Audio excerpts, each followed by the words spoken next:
Good afternoon and welcome to Dialogue with Deidre. I'm your host, Deidre Malone. I have someone in the Carter Malone Network studio that I've known for a long time. I'm not saying that we're old, because we're not. But Keith Williams, who's the executive director of the Memphis-Shelby County Education Association, and he's also a school board member. Keith, welcome to Dialogue with Deidre. Thank you for having me. I'm so excited to have you on the show. I think this is your first time. Being here it is. Yes. So, look, talk to me about what made you become interested in politics. I know you've been in education a long time.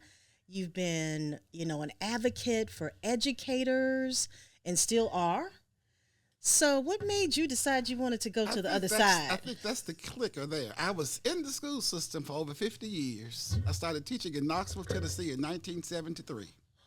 So I taught a long time, and it was at the brink of integration. And I saw both sides of this equation early on in life. Yes. And it was very disenchanting initially because I saw what I didn't want to see. I had come through a segregated system, had gone to a black college and then a white university and got my master's and all of that stuff. But I never thought I would be on the cusp of trying to bring the two together because so goes the school system, so goes the city, so goes the state, so goes the nation. Absolutely.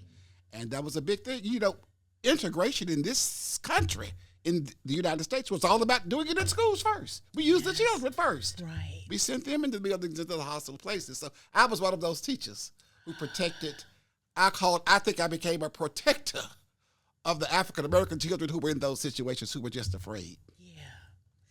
There's still school systems that are still divided. We were working with a school system down in Cleveland, Mississippi that had just integrated 5 years ago. So there were still segregated schools. How was it back then when you were participating in making sure that specifically black kids had the same opportunities as white kids? The big problem became how are we going to discipline, how are we going to teach, how are we going to treat, will they be treated the same standards, the same courses, and we had a very difficult time convincing our Caucasian co-workers that these kids could do, they could achieve. They give them an opportunity. They all, they may need vocations, not all of them. Some will need it, some don't, but we have a cast of children here who can perform if given the opportunity. So our thing was given the opportunity. And I'll share this with you. I was teaching at Overton High School, and I was over the African American History program years ago. And the present guy now who's over the Shelby County government with the Youth Initiative, who does all the cooking. What is his name? I can't think of his name. But he came, he said, I want to be on the Black History program. I said, well, just think about it. He didn't fit he wanted to be Malcolm X. I said, Malcolm X? But he turned it out. And now we've been close ever since. I gave him the opportunity to be who he wanted to be. Right. And the school just went crazy over what he did. But it was an experience, but I was glad I was there at that time. I was there for a good time and purpose and place. What have you seen that has changed over the years when it comes to education? The family structure. Is that it? The family structure has completely changed. Okay. Even when you didn't have a mother and a father, there was somebody in the house that was in control of the children. Right. And when you don't have control in the house, there goes the whole civilization. Because that is the hand that rocked the cradle. And if you can't get control in the house, you won't get it in the school. Yeah. And you cannot do this without having control. So back then, even if a dad wasn't in the house, there was a mom and a grandma and a an big auntie. mama. Somebody was in the house. There. Yeah. Mm-hmm. Somebody was in the house. So that makes the difference. It made a huge difference. So are you proud of the fact that the school system has has a TVOS 5? I am most proud of it. But you know what? Just like the legislature who just left, they're working on that too. Now they're talking about, we got that TVAS 5. You know how? We made tremendous growth. Right. Now the new rule is what? You have to pass the test. So if you don't pass, the growth won't matter. Right. So we've made this tremendous growth within the last year or two. And we're a level 5 school system. Right. But the new equation that is there now is designed, I would imagine, to say, well, I don't care how much you grow. If you don't pass the test, you fail. Right. So it's just like the third grade equivalency test. You got to stop me my educational experience in the third grade because I can't pass a test. No, it's unthinkable. and it doesn't make sense. So I'm just hopeful that the legislature will look at some of these new changes because they're targeted specifically for Memphis-Shelby County schools and make sure that there's equity and that if children are learning, they're doing what they need to do. Right, especially in the school system has shown that they've learned with that growth, right? Yes, ma'am. I mean, I remember when they started the Achievement School District, maybe 7-8 years ago, I thought, oh, here they go, targeting Memphis again. Because most of the schools in that, they always like to experiment with us. Yes. Let me just be real clear about that. We allow it. We don't sue them and stop them. Yeah. But we should. And you see what happened with that. I think it's pretty much defunct now. It is. Because as you have said, the foundation was not correct. Right. It was not about what you were going to do to uplift and help children. It was about what you were going to do to hold them in a certain position. Right. And that's what they did. Well, I know, we've talked about this, at least I have, Board Member Williams, the fact that the governor is intent on having vouchers approved and taking, those state tax dollars and allowing private schools to have access to those tax dollars. Do you think it's going to have an effect on our school system? The impact it will certainly assist those students who are already in private schools. Yeah. They will be able to use them, but they will take from the district's coffers. It's going to take from our fundings. Certainly, to have access to public money to privately educate your child, to me, is a big step. Because we all pay taxes for that purpose. If I want to do more and can, that's fine. Right. But I should not have to pay for you to send your child to a private or a different kind of school. That's your preference, but you have to own it and you have to pay for it. Right. I fought with my own children. Now, my children went to public school because their mother and I both worked. But my grandchildren, my daughter sent hers to, and I said, why would you pay this kind of money to send these children to this school? But she could afford to do so, and she thought it was and you know what, it's really, she's had second thoughts about it now because she sent them both to black historical colleges after that experience. Exactly. Because they were not exactly happy with their experiences when they were at Los Angeles and wherever they went. So, but they paid a lot of money. And she could afford to do so, and it was not about that, though. It's about maintaining your own. Right. Well, and I think, growing up in a public school system and then sending my children to a public school system, my oldest, I took him out maybe for 2 years in a private and went to a private school, and I didn't see that it was any better. It was any better than the public school system. And when he asked me, Mom, can I go back? I said, absolutely you can. And because I saw the differences, right? And I was paying, writing that check, right. And he was doing well, but he could have done well, and he went back and he did well. And so it's just, why would you pay that money when you can go and advocate? Like I was the PTA president in my school, and I was calling principals and teachers every day, asking tough questions about what's going on in the school, right? That's right. So you get what you put in it. If you're in a public school, you have a public position and a voice too. Right. And there's a strong PTA. There are people there. You get out of that school what you put in it. And we don't send our best kids and keep our worst ones. We send them all to school. Right. And they all have to come and conform to the society and to the structure and the culture of the school. And leave there with some knowledge. Go out to serve. Leave to serve. So, Board Member Williams, you have a position that when I got involved in politics, I tried to get. I could not win in my district. That was the first office that I tried to run for was school board out of District 5, and I was beat by Laura Jobe. You remember Laura Jobe? Mm-hmm. And so, but I ran because it was important. I saw the differences being made between optional school students and traditional school students. Yeah. And I was like, every student should be treated like an optional school student, in my opinion, Mm-hmm. And so how much do you think, education has changed on that front in the last 5 years? For many years, but prior to it being called optional, it was just segregation because they would put people where they wanted by race or by whatever they wanted to do. But I'll never forget as long as I live. We didn't have much say over what was taught in the schools. And I was in the 10th grade, and Miss Mary Collier told me once, I was complaining about, why do I have to know these Pythagorean theorems? Why do I have to do this? And I was complaining, and she took a text. I didn't know she heard me. She said, young man, it is not yet known what you're going to need to know to survive in this society.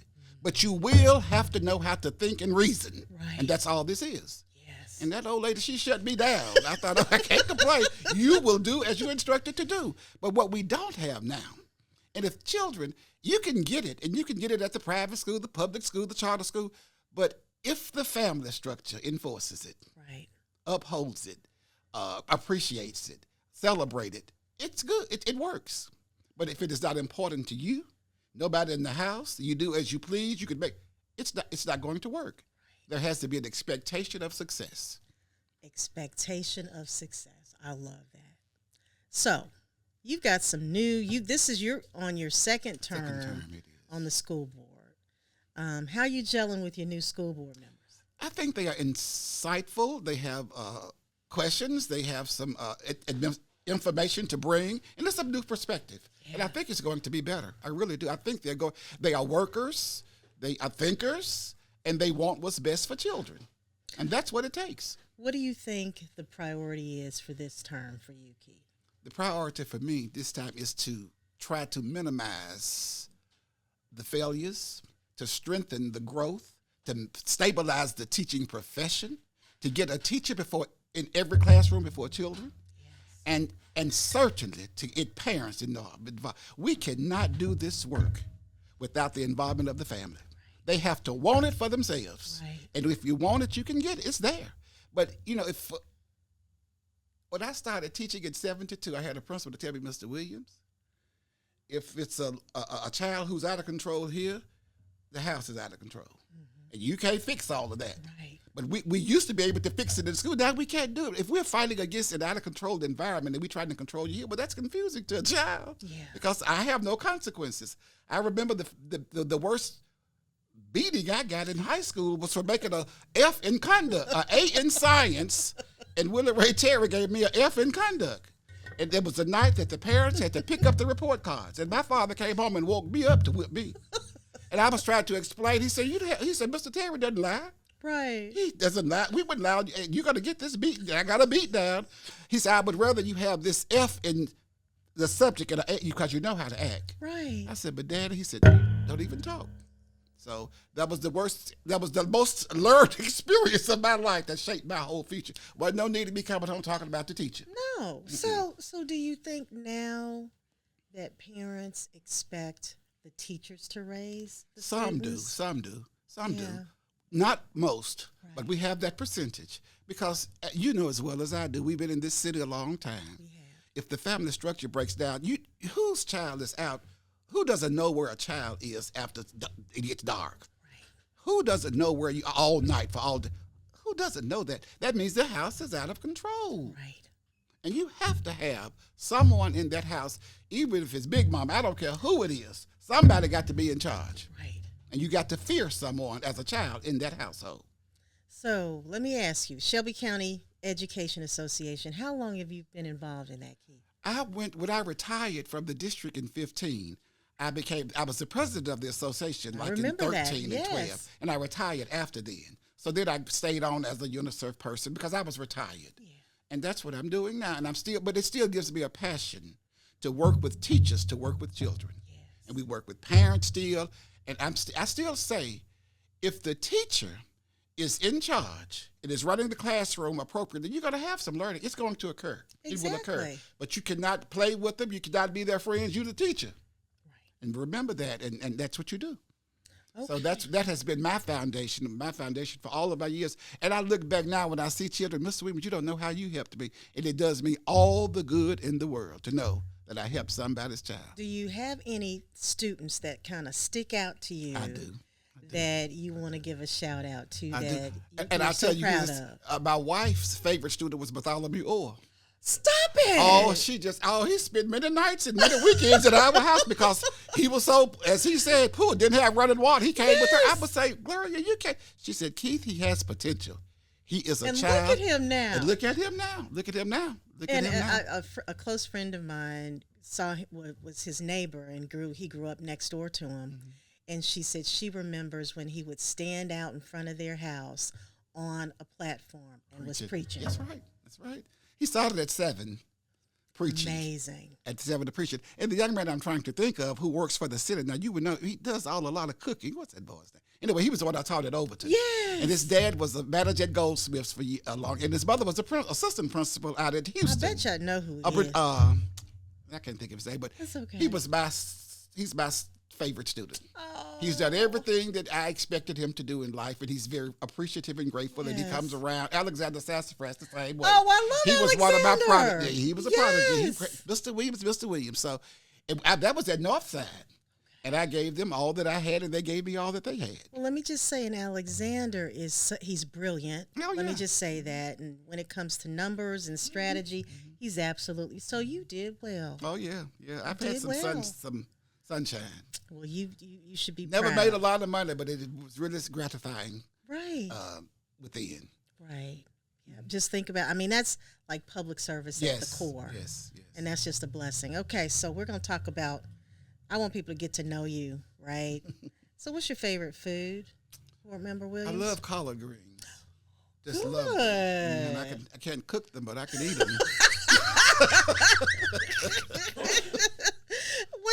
Who's your favorite actor? Probably.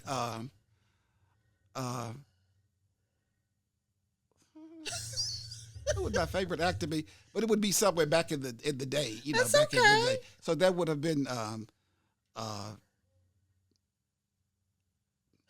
don't know. I Sidney didn't have Poitier, one. Well, Morgan Sidney Freeman. you going too far. Sidney and Martin. I guess the lady who did all of the episodes of Oprah's thing. What was her name? Madea. Oh, May yeah. have been a good one, yeah. Tyler Perry. Tyler Perry's miss, yeah. I love it. What is your favorite movie? I think my favorite movie would have to have been, of all times, the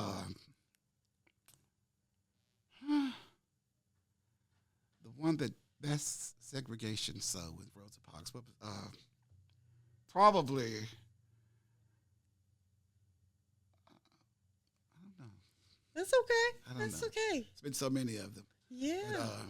But, well, Sidney Poitier. looks like you're not like me because I'm like, I like the Gladiators. I like the Bravehearts.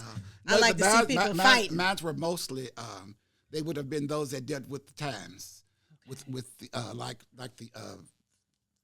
All in the Family, those kinds of things that dealt with what was really going on in this community at the time that they came out.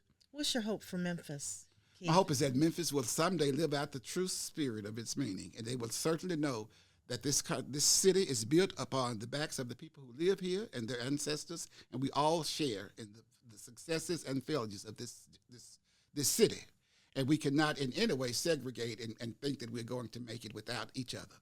We need what each has to contribute, and we should accept that and move on. And that is the only way we're going to be successful. We will not be successful being parceled. So the haves and the have-nots won't work. Because that exacerbates violence to me. School Board Member Keith Williams, thank you so much for being on Dialogue with Deidre. Thank you so much for having me. And you can come back anytime. Anytime. Oh, people. My time is at hand. Thank you so much for watching Dialogue with Deidre. We'll see you next week.